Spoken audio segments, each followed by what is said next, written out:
Egypt offers very high interest rates on government bonds, in particular short-term bonds, which are known to be almost the very highest in the world, in order to attract foreign currency deposits in Egypt. Around 1/3 of Egypt's foreign currency reserves at the moment, which reached about $43 billion at their peak, in fact consist of debt, in other words, of borrowing. And the problem with this is that this level of attraction of foreign capital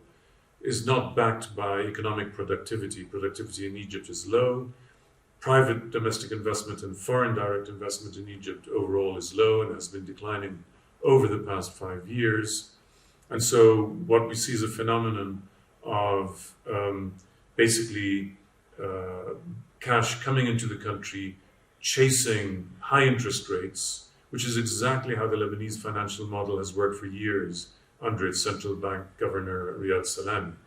And we saw since the beginning of 2022 that as soon as the US Federal Reserve raised interest rates in the US, that capital that had been placed on short-term deposit in Egypt left the country going after these other higher interest rates. And according to Egyptian official figures, $20 billion left Egypt in the first 5 months of this year. So it's the combination of what is fundamentally a non-performing economy with an approach that is focused on attracting cash flows from abroad that are not going into investments in the real economy, in manufacturing, agriculture, or services, but rather simply are chasing high interest rates. So that's what the real risk is to the Egyptian economy.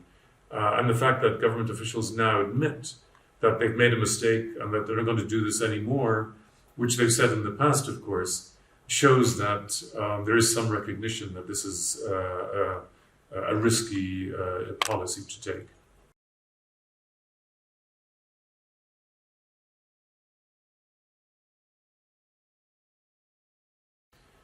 It's highly unlikely that President Sisi of Egypt will reduce his reliance on the armed forces and other military businesses and companies and agencies to deliver various business activities and public works,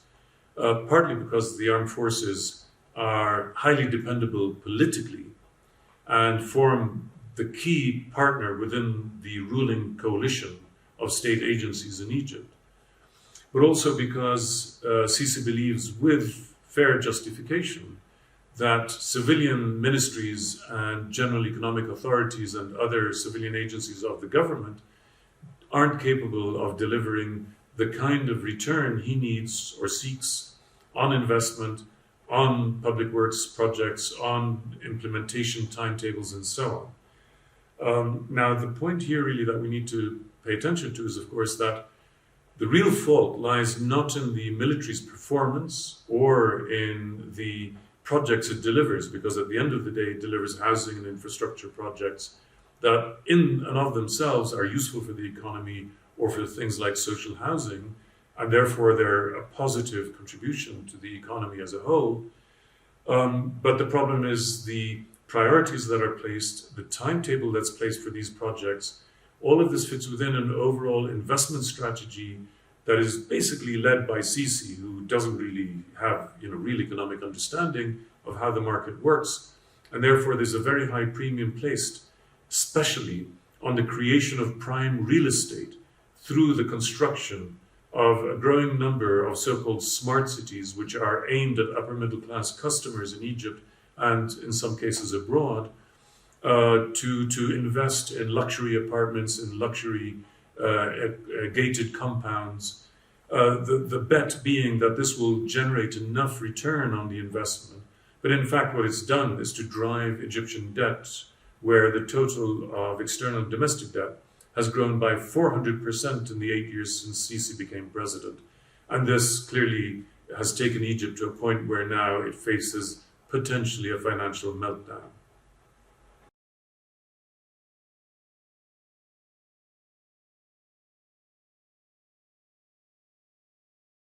The construction of what is known as the new administrative capital in Egypt, to the east of Cairo, represents a massive boondoggle, in my view. In other words, a project that is something of a folly. It fits Sisi's style of seeking mega projects. Maybe this is a legacy thing, what we call vanity projects. His entire presidency over the last 8 years, has been marked by these massive projects that in some cases have been launched without a prior feasibility study and often driven for primarily political reasons. In the case of the new administrative capital, dealing with the huge problems of congestion, pollution, and spatial problems of rich and poor people living in all sorts of crowded areas, especially the poor, of course, in Cairo, in Old Cairo. Instead of resolving these problems through all sorts of other means, the attempt to move the richer classes and government employees, especially upper grade employees of the government and foreign embassies, to the new capital, doesn't actually resolve the problems of Cairo for the 20 million or so people who live in Cairo and work in Cairo in daytime. But what it does do is sink at least $45 billion of cash so far, and counting towards possibly $60 or $85 billion of cash into building new buildings, the biggest mosque in the world, the biggest cathedral in the world or in Africa, the tallest size skyscraper in Africa. All these sort of big vanity ideas have basically siphoned off massive amounts of capital that Egypt doesn't have from other potential uses, and has added to the overall debt problem. But it fits the vanity, if you like, of this new bureaucratic and military elite that wishes to be part of the upper middle class, that sees itself living behind walls in a gated compound, because that is what the new capital is, where the people who clean and sweep and cook and so on are bussed in literally every day and bussed back out to dormitory cities quite nearby. So this is something of a fantasy project